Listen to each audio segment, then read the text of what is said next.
नमस्कारः।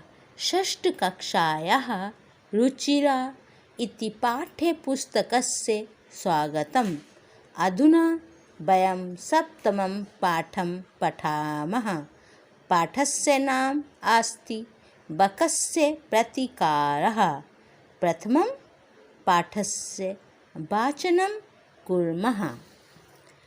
एकस्मिन् वने शृगालः बकः च निवसतः स्म।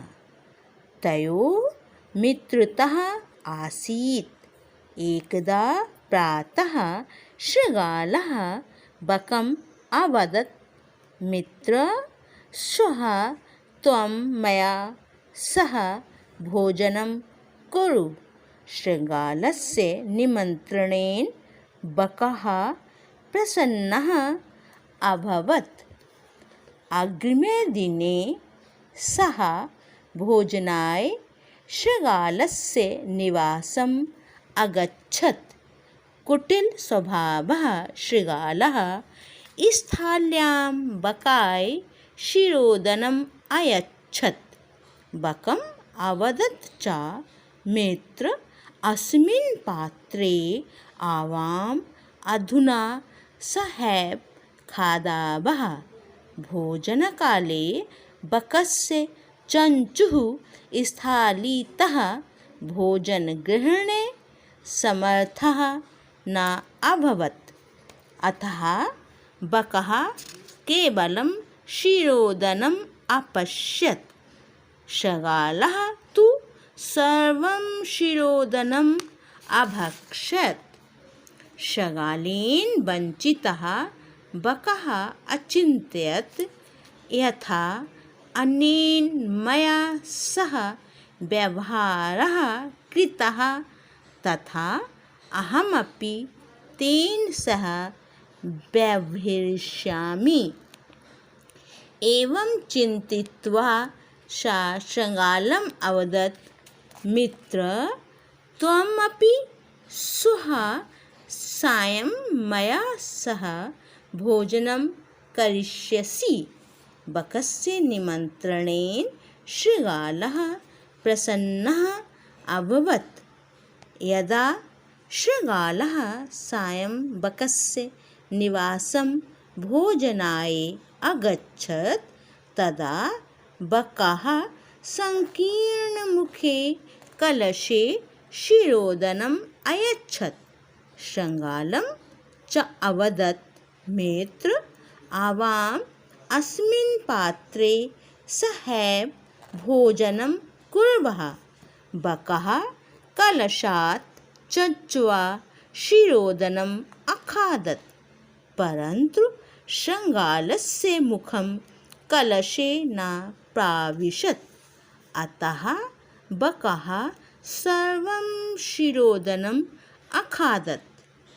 शृगालः च केवलं ईर्ष्यया अपश्यत्। शृगालः बकं प्रति यादृशं व्यवहारम् अकरोत्, बकः अपि शृगालं प्रति तादृशं व्यवहारं कृत्वा प्रतिकारम् अकरोत्। उक्तमपि आत्मदुर्व्यवहारस्य फलं भवति दुःखदं।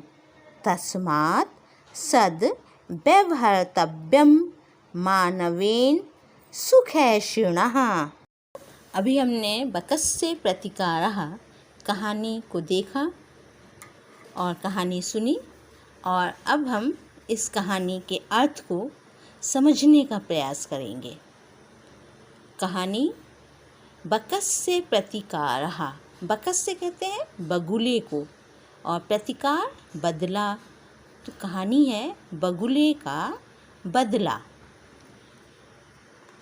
एकस्मिन् वने शृगालः बकः च निवसतः स्म।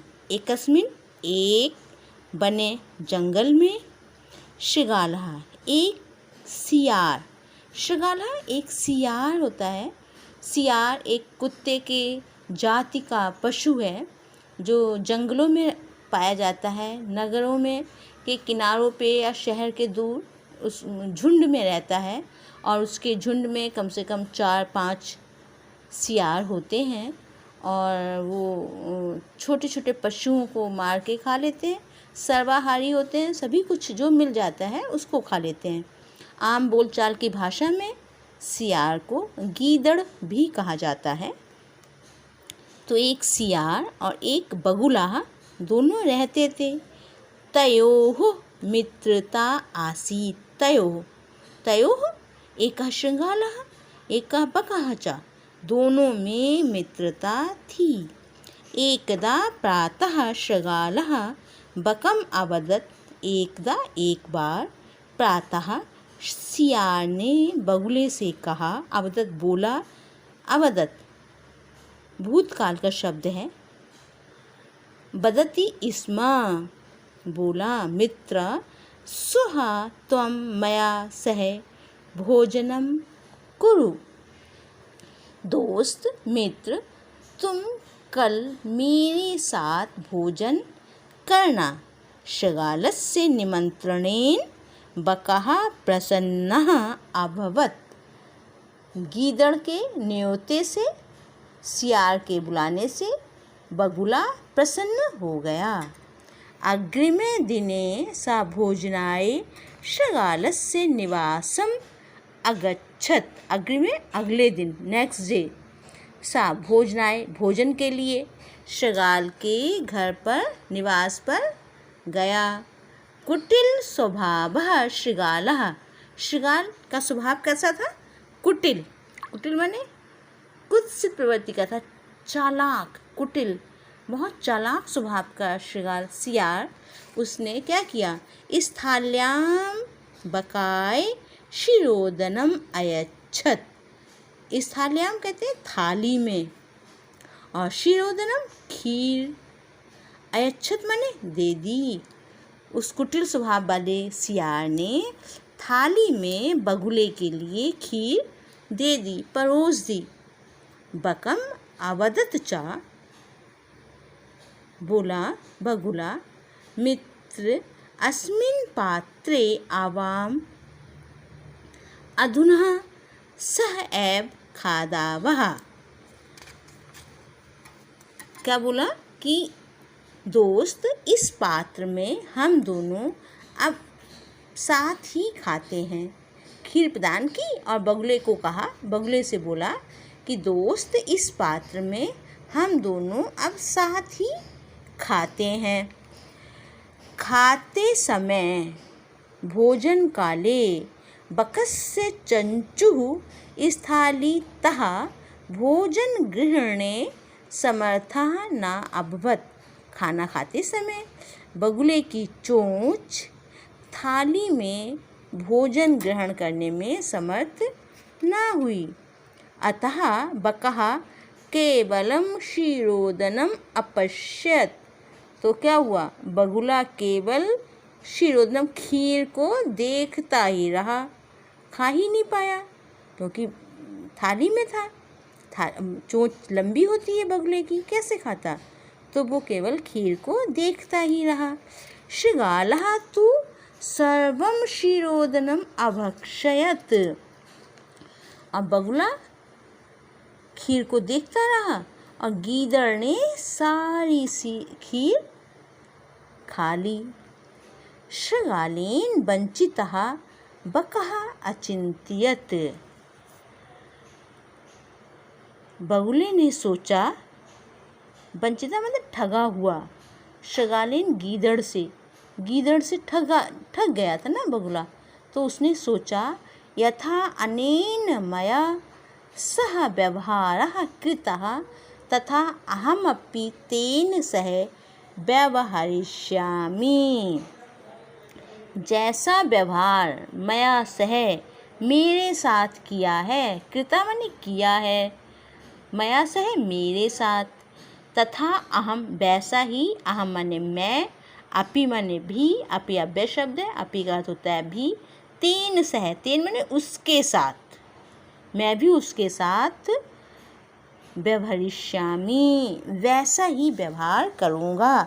जैसा इसने मेरे साथ व्यवहार किया है ऐसा ही मैं भी इसके साथ व्यवहार करूँगा।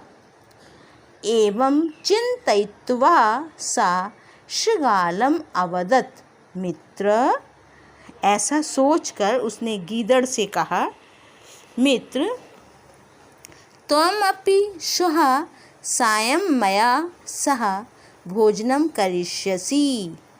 तुम भी कल शाम को मेरे साथ भोजन करोगे। बकस्य निमंत्रणेन शृगालः प्रसन्नः अभवत्। बगुले के निमंत्रण से सियार खुश हो गया। यदा शृगालः सायं बकस्य निवासं भोजनाय अगच्छत्। जब गीदड़ शाम को बगुले के निवास पर भोजन के लिए गया, तब बका बगुला संकीर्ण मुखे माने छोटे मुख वाले कलश में क्षीरोदनम अयच्छत्। खीर को परस दिया, खीर को दे दी। तब बगुले ने एक छोटे मुंह वाले बर्तन में खीर परोस दी। शृगालम च अवदत्, और गीदड़ से बोला, मित्र, आवाम अस्मिन् पात्रे सह एव भोजनं कुर्वः। मित्र, हम दोनों इस पात्र में साथ ही भोजन करते हैं। बकः कलशात् चच्वा क्षीरोदनम अखादत्।